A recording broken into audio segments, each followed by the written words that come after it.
ஒரு சில பேர் வந்து இதில் என்னோட டீச்சர்ஸே நடிச்சிருந்தாங்க. ரெண்டாவது நான் திருச்சியில் தான் படித்தேன் அண்டர் கிராஜுவேஷன். அப்போ வந்து ஜிவிஎம் சாரும் திருச்சியில் மூகாம்பிகை காலேஜில் வந்து படித்தாங்க. அது இல்லாமல் இப்போ பண்ண நான் எல்லா டேரக்டர்ஸுமே வந்து அடுத்த படம் பண்ணாங்கன்னா கண்டிப்பாக நல்ல ரோல்ஸ் இருக்கும். அதுக்காக வெயிட் பண்ணிகிட்டு இருக்கேன். நேற்று நான் ஆடிஷன் போனேன். அங்கே வந்து பிரசன்னா ராமசாமி அப்படின்னு சொல்லிட்டு அவங்க தேட்டரில் ஒரு மிகப்பெரிய ஆளுமை. இல்லாமல் என்னோடய அடுத்த படம் இப்போ வந்து எக்ஸ்ரே கண்கள்னு ஒரு படம் வந்து பண்ணிகிட்ருக்கேன். அதுக்கப்புறம் இப்போது பெட்லர்னு ஒரு படம் பண்ணிகிட்ருக்கேன்.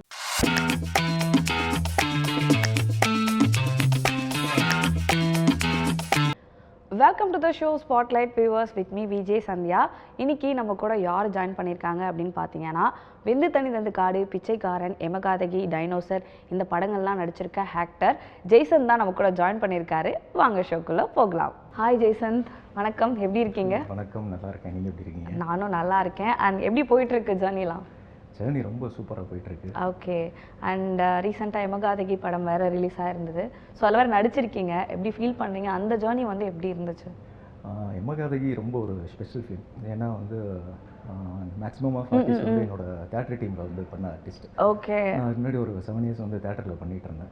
தமிழ் தேட்டர்ஸ் நிறைய தேட்டர் குரூப்பில் ஒர்க் பண்ணிகிட்டு இருந்தேன். ஓகே. ரெஜின் ரோஸ் அப்படின்னு சொல்லிட்டு ஒரு ஆக்டிங் ட்ரைனர், அவர் என்எஸ்டி, அவரோட தேட்டர் குரூப் மேடைன்னு சொல்லிட்டு ஒரு குரூப். ஓகே. அதில் ஒர்க் பண்ணிகிட்டு இருந்தேன்.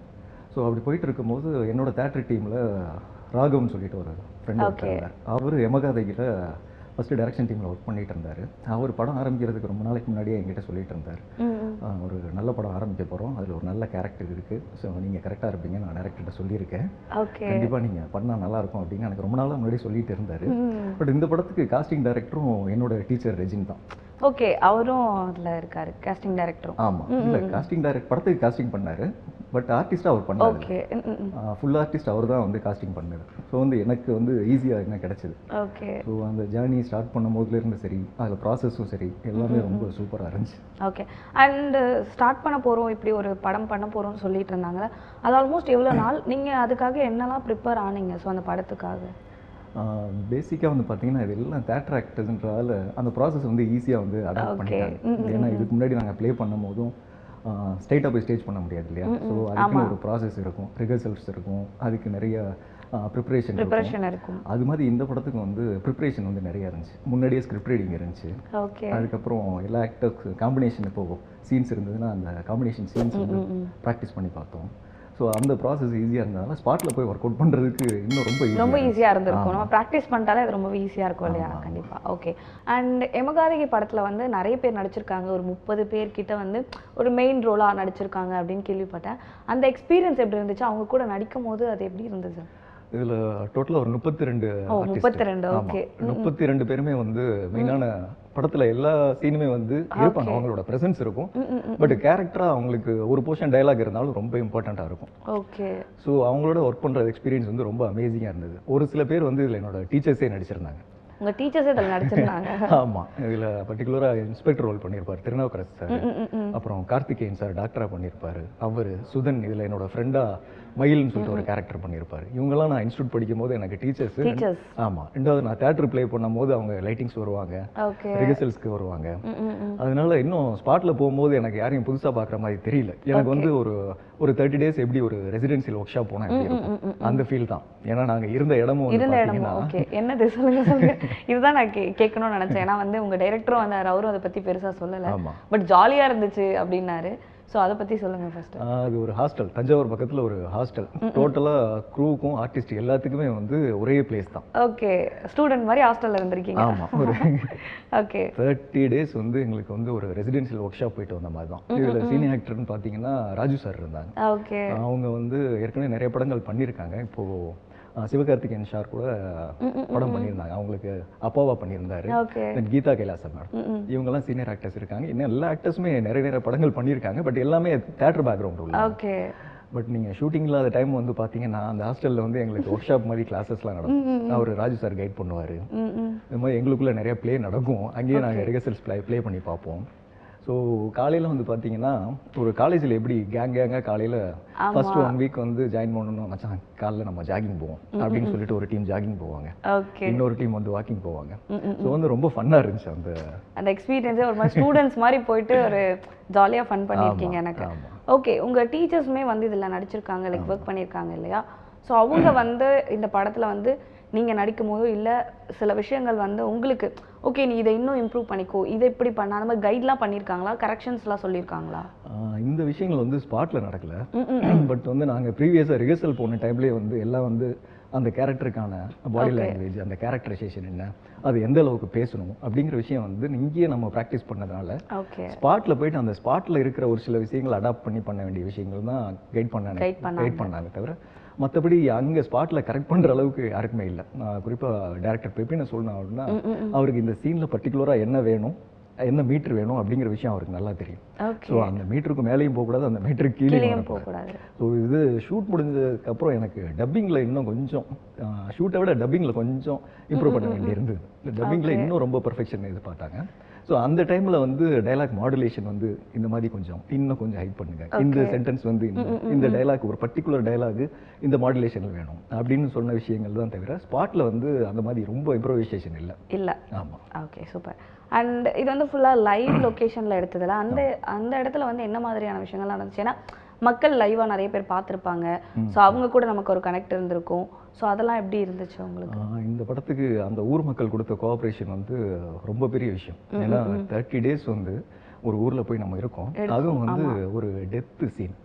அந்த சீனை வந்து அந்த ஊர் மக்கள் வந்து அக்செப்ட் பண்ணிட்டு இப்போ நாங்கள் சீன் போகும்போது ஒரு மூடு, அந்த ஒரு சோகமான மூடு வந்து அவங்களும் கிரியேட் பண்ணி கொடுத்தாங்க. அதனால தான் வந்து அந்த படத்துக்கான இன்னும் டெவலப்மெண்ட் இருந்தது. ஸோ அந்த ஊர் மக்கள் வந்து ரொம்ப கோஆப்ரேட்டிவாக இருந்தாங்க. Okay, super. அண்ட் அதை தாண்டி இன்னொரு விஷயம் என்னென்னா, ஒரு நடிகனுக்கு வந்து நிறைய கலைகள் வந்து தெரிஞ்சு வச்சுக்கிட்டா அது வந்து ரொம்பவே யூஸ்ஃபுல்லாக இருக்கும் இல்லையா? ஸோ ஸ்டண்ட்டு இந்த மாதிரி எல்லா விஷயமும் தெரிஞ்சுக்கிட்டா அது சினிமாவில் வந்து எந்த அளவுக்கு வந்து யூஸ்ஃபுல்லாக இருக்கும்? சினிமாவில் ரொம்ப யூஸ்ஃபுல்லாக இருக்கும். ஏன்னா நான் வந்து ஃபிட்னஸ் வந்து ரியாஸ் அப்படின்னு சொல்லிட்டு கோச், அவங்க அத்லெட்டிக் கோச், நேஷனல் லெவலில் நிறைய ஸ்டூடெண்ட்ஸ்க்கு வந்து ரெடி பண்ணிட்டு இருக்காங்க. என்னோட ரெகுலர் ஃபிட்னஸ் மார்னிங் அங்கே ஸ்டார்ட் ஆகும். ரெண்டாவது நான் வந்து பாண்டியன் மாஸ்டர்கிட்ட ஸ்டண்ட் கற்றுக்கிட்டேன். ஸ்டண்ட் கற்றுக்கிட்டேன். ஆமாம். இப்போது தூயமணின்னு சொல்லிட்டு ஒரு ஸ்டண்ட் மாஸ்டர்கிட்ட அவர்கிட்ட ஸ்டண்ட் வந்து ப்ராக்டிஸ் பண்ணிகிட்டு இருக்கேன். அது இல்லாமல் தேட்டர் பேக்ரவுண்ட் இருக்கிறதுனால சினிமாவுக்கு ரொம்ப யூஸ்ஃபுல்லாக இருக்கும். ஓகே, இப்போ நீங்கள் இந்த ஸ்டண்ட்டுன்னு சொன்னீங்க இல்லையா, இந்த ஸ்டண்ட்லாம் கற்றுக்கிட்டது வந்து சினிமாவில் எந்த அளவுக்கு வந்து யூஸ்ஃபுல் ஆகுது, எந்த அளவுக்குலாம் அப்ளை பண்ணுற மாதிரி இருக்குது? எல்லாம் இப்போ நான் வந்து பேசிக்காக ஃபோக்கஸ் பண்ணுறது நெகட்டிவ் ரோல் நிறைய ஃபோக்கஸ் பண்ணி பண்ணுறேன். அதனால ஸ்டண்ட் சீன்ஸ் நான் பண்ண மேக்ஸிமம் எல்லா படத்துலையும் நிறைய ஸ்டண்ட்ஸ் இருக்கும். பர்டிகுலராக டைனோசார்ஸ் படம், அதுக்கப்புறம் வெந்து தணிந்தது காடு ஃபுல் ஆஃப் வந்து ஸ்டண்ட் தான். அதில் 2 ஃபாரின் மாஸ்டர்ஸ் வந்திருந்தாங்க. அது இல்லாமல் இங்கே மாஸ்டர் மகேஷ்னு சொல்லிட்டு பண்ணாங்க. எனக்கு ஸ்டண்ட் பேக்ரவுண்ட் ஆல்ரெடி இருக்கிறதுனால அங்கே ஈஸியாக இருந்துச்சு. ஆமாம். ஓகே.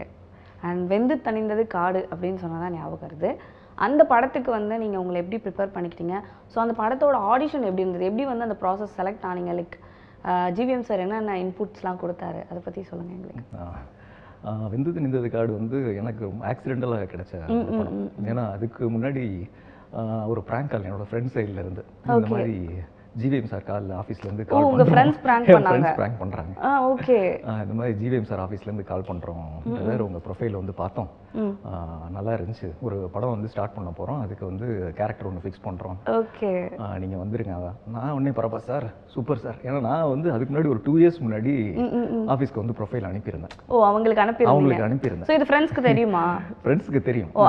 ஓகே. அதுக்கப்புறம் ஃபாலோ பண்ணல, எதுவுமே வரல. ஒரு 2 years கழிச்சு எனக்கு கால் வருது. நான் பரபரப்பா சார் வந்துட்டேன் sir, okay sir, ready sir, எப்போ சார் வரணும் அப்படின்னு. அதுக்கப்புறம் அவங்க கூட டே மச்சான் நான் தான் பேசுகிறேன் அப்படின்னா. அதுக்கப்புறம் ஒரு நாள் வந்து கால், லாக்டவுன் முடிஞ்ச டைம் ஒரு நாள் கால் வந்துச்சு. கால் வந்து இந்த மாதிரி ஜிவிஎம் சார் ஆஃபீஸ்லேருந்து கால். அப்போ நீங்கள் நம்பல தானே? நான் நம்பல, நினைச்சேன் எவனோ ஒருத்தர் நம்ம வேலை பார்த்துருக்கான், நீங்க நினைச்சிருக்கீங்க. நானும் நினைச்சேன். டைரக்ஷன் டிபார்ட்மெண்ட்லேருந்து கார்த்தின்னு சொல்லிட்டு ஒருத்தர் கால் பண்ணாரு. பிரதர் உங்கள் ப்ரொஃபைல் பார்த்தேன் பிரதர், ப்ரொஃபைல் நல்லா இருக்கு, ஒரு படம் ஒன்று பண்ணுறோம் பிரதர், அந்த படத்துக்கு ஆடிஷன் இருக்கு. ஸோ நீங்கள், நான் ரொம்ப கேஷுவலாக ஆடிஷனா, எப்போ ப்ரோ, எப்போ வரணும் ப்ரோ, சரிங்க ப்ரோ நான் வந்துடுறேன் ப்ரோ. எகைன் அடுத்த நாள் வந்து ரிமைண்ட் கால் எனக்கு வந்து வருது. ரிமைண்ட் கால் வந்து? ஆமாம். ஸோ அதுக்கப்புறம் தான் நான் லொக்கேஷன்லாம் ஷேர் பண்ணியிருந்தாங்க. நான் அதுக்கப்புறம் போகிறேன். அதுக்கப்புறம் ஜிவிஎம் சார் ஆஃபீஸ் போனால் ஜிஎம் சார் ஆஃபீஸில் அவர் படங்கள் ப்ரொஃபைல் எல்லாமே அந்த வேட்டையாடு விளையாடு ஃபோட்டோஸ், காக்கா காக்கா ஃபோட்டோஸ் எல்லாமே அவரோட மாடி படிக்கட்டு ஏறும்போதே எல்லாமே இருக்கு. ஓகே நம்ம ஜிவிஎம் சார் ஆஃபீஸ்க்கு வந்துட்டோம். ஓ நீங்க அங்க போற வரைக்கும் நம்பலையா? போற வரைக்கும் நம்பல. ஓகே. ஏன்னா காலேஜ் பண்ணிட்டு இருக்கும்போது காக்கா காக்கா படம் பார்த்து எனக்கு அவரோட படங்கள்லாம் ரொம்ப இன்ஸ்பிரேஷன். ரெண்டாவது நான் திருச்சியில தான் படித்தேன் அண்டர் கிராஜுவேஷன். அப்போ வந்து ஜிவிஎம் சாரும் திருச்சியில் மூகாம்பிகை காலேஜில் வந்து படித்தாங்க. ஓகே. ஸோ திருச்சியில் அப்போ அவர் அங்கேருந்து டைரக்டராக போயிருக்காரு. அப்போ அந்த காலேஜோட பையன் வந்து நான் தங்கியிருந்த மேன்ஷனில் தங்கியிருந்தான்.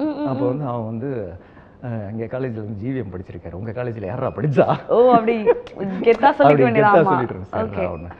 ஸோ அப்போ காக்கா காக்கா அதுக்கப்புறம் வந்தது. அப்போ காக்கா காக்கா ஒரு பயங்கர ட்ரெண்ட் செட்டு. ஓகே. அதுக்கப்புறம் சினிமாவை தேடி வரும்போது சரி இவர் படத்தில் எப்படியாவது நடிக்கணும், ஏன்னா நெகட்டிவ் கேரக்டருக்கு நல்ல ஸ்பேஸ் கொடுப்பாரு. ரெண்டாவது ஆர்டிஸ்ட்டை வந்து பயங்கரமாக என்ஹான்ஸ் பண்ணுவார்.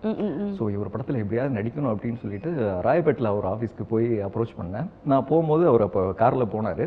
காரில் போகும்போது அப்போ காரில் அப்போதான் ஃபர்ஸ்ட் டைம் பார்க்குறேன் அவரை. பார்த்தோம் அப்பா ஜிவிஎம் சாரை பார்த்துட்டோம். சரி ஆஃபீஸ் வந்துட்டு சான்ஸ் கிடைக்கிறதோ இல்லை இவரை பார்த்துட்டோம் அப்படின்னு சொல்லிட்டு போயிட்டேன். எகெயின் அதுக்கப்புறம் இந்த படம் ஆடிஷன்லாம் முடிச்சு வெந்து தனிந்தது காடு ஆடிஷன் முடிஞ்சு ஒரு 2 மாதம் ஆச்சு. அதுக்கப்புறம் கால் வந்துச்சு, பிரதர் உங்களை வந்து செலக்ட் பண்ணியிருக்கோம். ஸோ வந்து டைலாக் இருக்குமா இல்லையான்னு தெரியல பிரதர், பட் வந்து படத்தில் வந்து ப்ரெசன்ஸ் இருக்கும். சிம்பு சார் லீடாக பண்ணுறாங்க. ஸோ அந்த ஹோட்டலில் வந்து ஒரு 30 மெம்பர்ஸ் வந்து இருப்பாங்க. ஓகே. ஸோ அதில் வந்து இருப்பீங்க, ப்ரெசன்ஸ் இருக்கும், டைலாக் இருக்குமா இல்லையா அப்படின்னு தெரியல. சரி பிரதர் ஓகே, எனக்கு கண்டிப்பாக சாரோட படத்தில் பண்ணி ஆகணும், எதுவாக இருந்தாலும் ஓகே அப்படின்னு சொல்லிட்டு தான் போனேன். அங்கே போன அப்புறம் ஒரு 10 டேஸ்க்கு அப்புறம் அந்த குரூப்பில் இருந்த ஒரு 30 பேரில் வந்து என்னோட கேரக்டர் மட்டும் டெவலப் ஆகுது. சிம்பு சார் கூட ட்ராவலாக ஆரம்பிக்குது. Okay wow nice. So first ஒரு 10 நாளைக்கு அப்புறமே எனக்கு சிம்பு சார் கூட டைலாக் போர்ஷன்லாம் வர ஆரம்பிச்சிருச்சு. ஸோ டுவர்ட்ஸ் எண்டு வரைக்கும் சிம்பு சார் கூட ட்ராவல் இருந்துச்சு. கௌதம் சார் சொல்லப்போனால் அவர் வந்து அவர்கிட்ட கற்றுக்க வேண்டிய விஷயங்கள் நிறைய இருக்குது. ஸ்பாட்டில் அவர் ஆர்டிஸ்ட்டை வேலை வாங்குறதா இருக்கட்டும், சரி எந்த இடத்துலையும் நான் அவரை டென்ஷன் ஆகி பார்த்ததே கிடையாது. நம்ம சப்போஸ் எங்கேயாவது தப்பு பண்ணாலுமே சரி, ஒன் மோர் போகலாம்டா, நோ இஷ்யூடா. ஆமா, ஒரு சில படங்கள்லாம் பார்த்தீங்கன்னா நம்ம ஃபர்ஸ்ட் போகும்போது நம்ம பேர் சொல்லி கூட கூப்பிட மாட்டாங்க. டேய் அந்த ப்ளூ ஷர்ட்டை கூப்பிடு, அந்த ரெட் ஷர்ட்டை கூப்பிடு அப்படிம்பாங்க. பட் ஒரு ஃபர்ஸ்ட் டைம் நான் ஒரு அந்த 30 பேரில் க்ரௌடில் ஒரு பேர் கூட நிற்கும் போது எங்கடா ஜெய்சந்த் அப்படின்றாரு. அசிஸ்டன்ட் டைரக்டர்கிட்ட கேட்குறாரு. கேட்டு அவன் பேர் என்னடா கூட இருந்தானே, பேரை கேட்டு பேரை சொல்றாரு. நமக்கு அப்போ ஃபர்ஸ்ட் டைம் வந்து மைக்ல பேரை சொல்லி கூப்பிடும் போது ஆஹா பிறவி பயனை அடைந்தோம், அந்த ஃபீல் ஜாலியா இருந்திருக்கும் கண்டிப்பா. ஆமா, அது இல்லாம ஸ்டண்ட்ல எனக்கு ரொம்ப எக்ஸ்பீரியன்ஸா இருந்துச்சு. ஏன்னா ஒரு ஸ்டண்ட்டுக்குமே வந்து 4 நாள் ரிஹர்சல் போச்சு. ஸோ அந்த கோரியோகிராஃப்லாம் ரொம்ப யூஸ்ஃபுல்லாக இருந்துச்சு. ஓகே. அண்ட் இப்போ நீங்கள் சொன்னீங்கல்ல லைக் சிம்பு சார் கூட ஃபுல்லாக ட்ராவல் பண்ணுற மாதிரி எனக்கு கிடச்சிது. பட் என்னோட ப்ரெசன்ஸ் கொஞ்சம் தான் இருக்கும்னு சொன்னாங்க. பட் அவர் கூட ரொம்பவே ட்ராவல் பண்ணுற மாதிரி இருந்துச்சு. அவர் கூட ட்ராவல் பண்ணும்போது என்னென்னலாம் கற்றுக்கிட்டீங்க?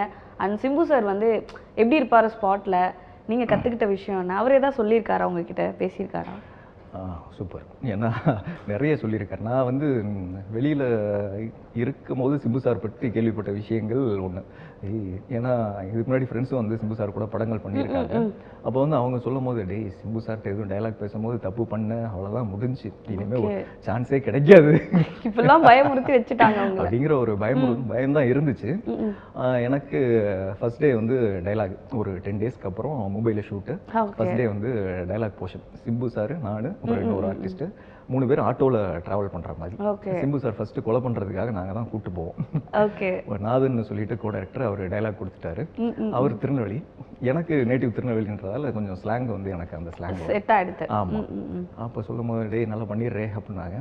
சரின்ட்டு எல்லாம் கௌதம் சார் வந்து ஃப்ரண்ட்டில் சிம்பு சார் போஸ்டரில் கௌதம் சார் வந்து ஃபஸ்ட்டு டைலாக் ரிஹர்சல் ஒரு தடவை பார்த்துட்டாரு. ஆட்டோவில் ஒரு ரவுண்டு போயிட்டு வந்துட்டு டைலாக் எல்லாம் பார்த்துட்டு சரி ஓகேடா இது மட்டும் கரெக்ட் பண்ணிக்கோ அப்படின்னு சொல்லிட்டு இறங்கிட்டார்.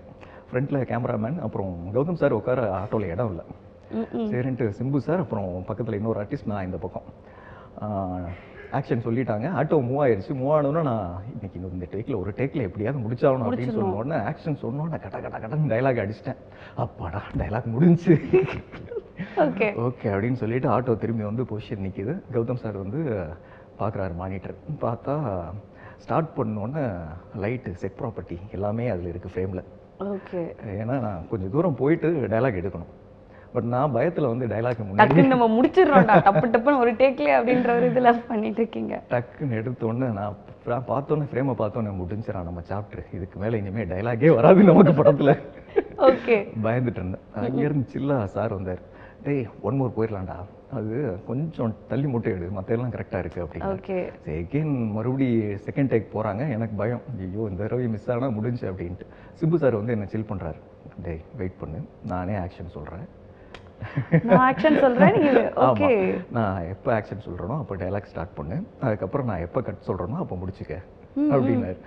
ஆகா என்ன மனுஷையா, உன்னை பற்றி வெளியில் என்னென்னமோ சொன்னாங்களே, நான் அந்த பயத்தில் இருந்தேன். அந்த மாதிரி சில்லா வந்து கூட இருக்கிற ஆக்டர்ஸ்க்கு ரொம்ப சில்லா ஹெல்ப் பண்ணுவார்.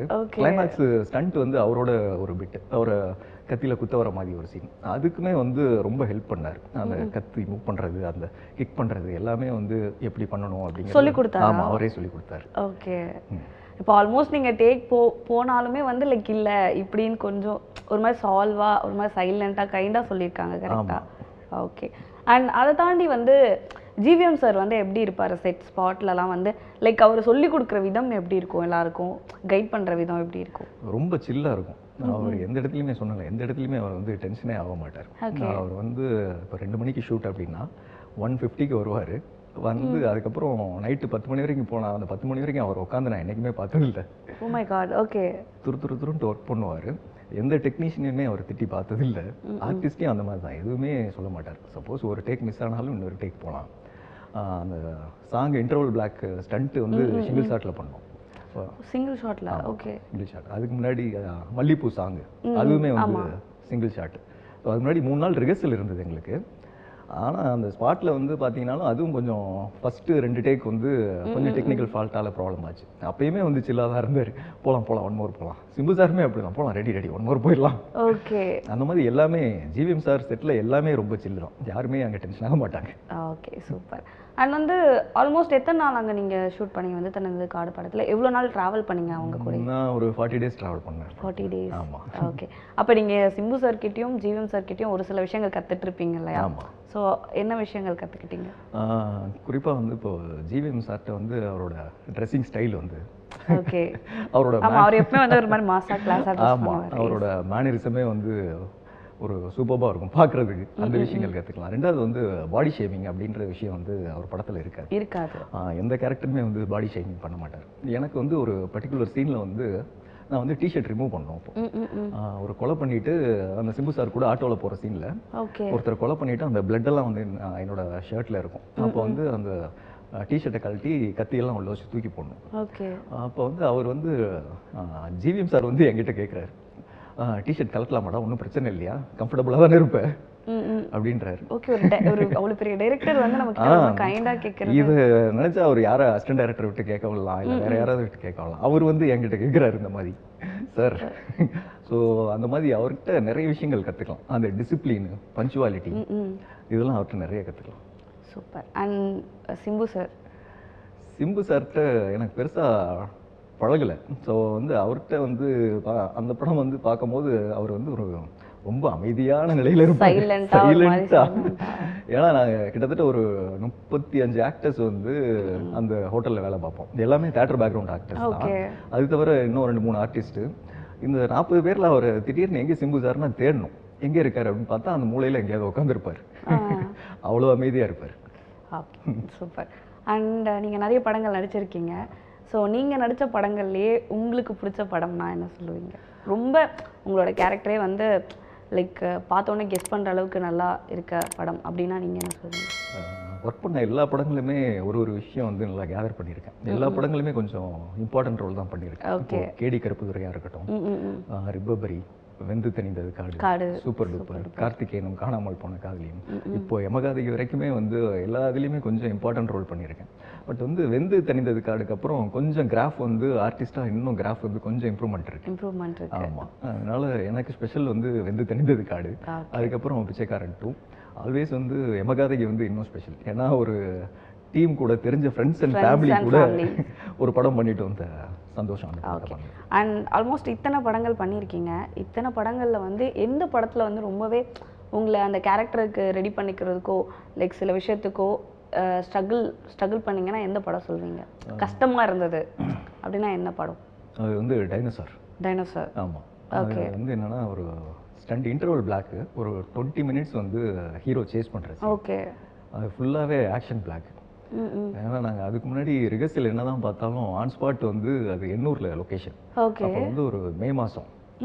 அது சீன் என்னன்னா ஒரு கல் ஒன்று பெரிய பாறாங்கல் இருக்கும். அந்த பெரிய பாறாங்கல்ல உருட்டிட்டு வந்து தூக்கி ஹீரோ மேலே போடணும். அது பண்ணீங்களா நீங்க? உருட்டிட்டு வந்து ஆன் ஸ்பாட் ப்ராக்டிஸ் அதுக்கு முன்னாடி இல்லை, ஆன் ஸ்பாட் வச்சுட்டாங்க. ஃபர்ஸ்ட் வந்து டம்மி வச்சுருந்தாங்க. ஓகே. டம்மி வச்சு பார்க்கும்போது அது ஃப்ரேமில் வந்து தெரியல, அது வந்து ரொம்ப டம்மியாக தெரியுது. ஸோ வந்து ஒரிஜினலில் போட்டுடலாம் அப்படின்ட்டாங்க.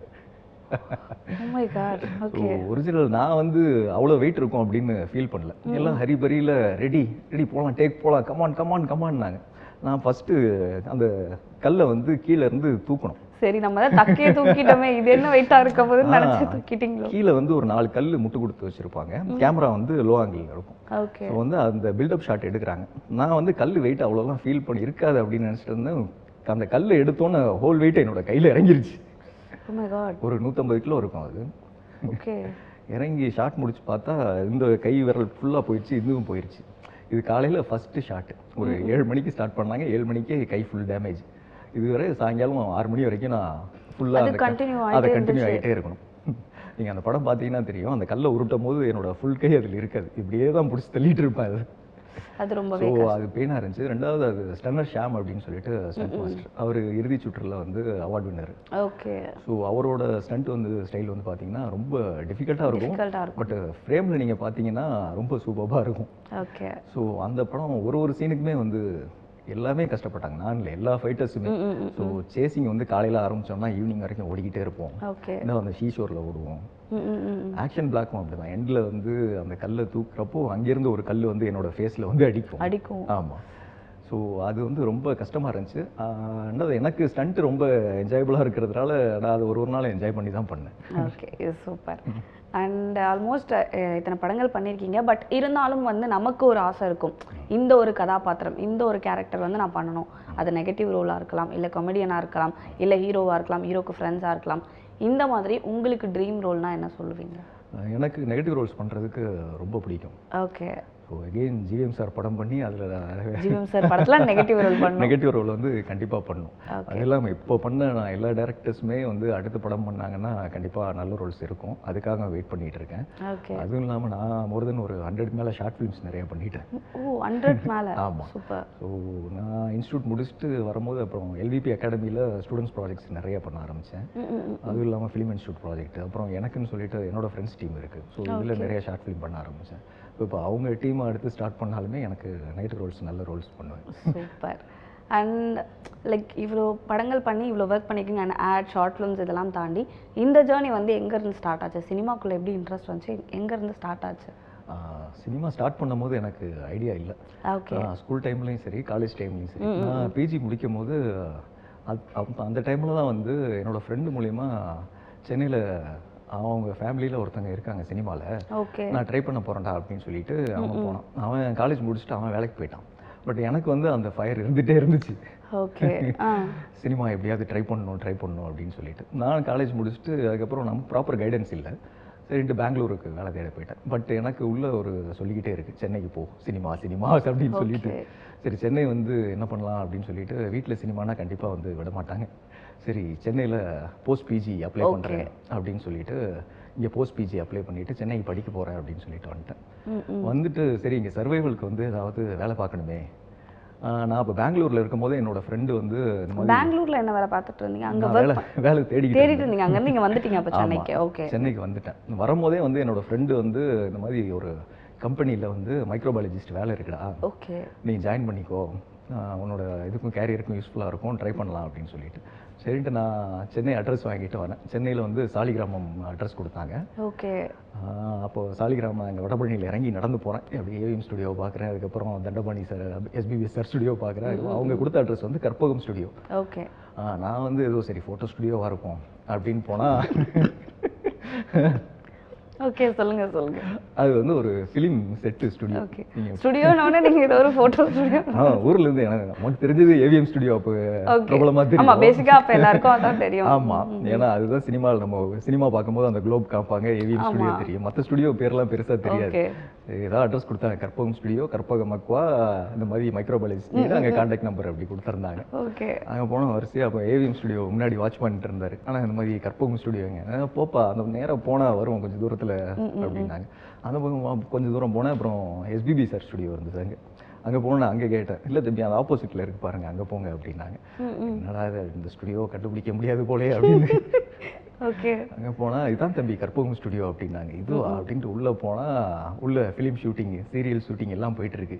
அடாடா, நம்ம தேடினதும் நம்ம எல்லாம் ஒரு கோஇன்சிடென்ட்டாக வருதே அப்படின்னு சொல்லிட்டு, அதுக்கப்புறம் ஃபர்ஸ்ட் நாள் அங்கே வேலைக்கு சேர்ந்த அன்றைக்கே ஓனர்கிட்ட வந்து சொல்லிட்டேன், சார் இந்த மாதிரி நான் சினிமா தான் ட்ரை பண்ணுறதுக்காக வந்திருக்கேன். ஓகே, ஸோ நீங்கள் ஏதாவது எனக்கு ஆப்பர்ச்சுனிட்டி, இங்கே நடக்கிற ஷூட்டிங்கில் ஏதாவது ஆப்பர்ச்சுனிட்டி இருந்தால் சொல்லுங்கள் சார். அவரும் ஓனரும் வந்து எனக்கு ரொம்ப ஹெல்ப் பண்ணாங்க. சரி நீங்கள், ஆனால் கம்பெனி வந்து எனக்கு அங்கே கிடையாது. கம்பெனி தாம்பரம் பக்கத்தில், தாம்பரம் தாண்டி போகணும். எனக்கு இங்கே மேனேஜர் கான்டாக்ட், இந்த மாதிரி காலைல தம்பி ஷூட்டிங் நடக்குதுப்பா வந்துருப்பா அப்படின்னு சொல்லிடுவாங்க. நான் மதியம் லஞ்ச் முடிச்சுட்டு அங்கேருந்து இங்கே வந்துடுவீங்க. அங்கேருந்து இங்கே கிளம்பி வந்து அதுக்கப்புறம் ப்ரொடக்ஷன் மேனேஜரை பார்த்து ஏதாவது சின்ன சின்ன ரோல் கிடைக்கும். அப்போது ஒரு சில படங்கள் கிடைச்சது.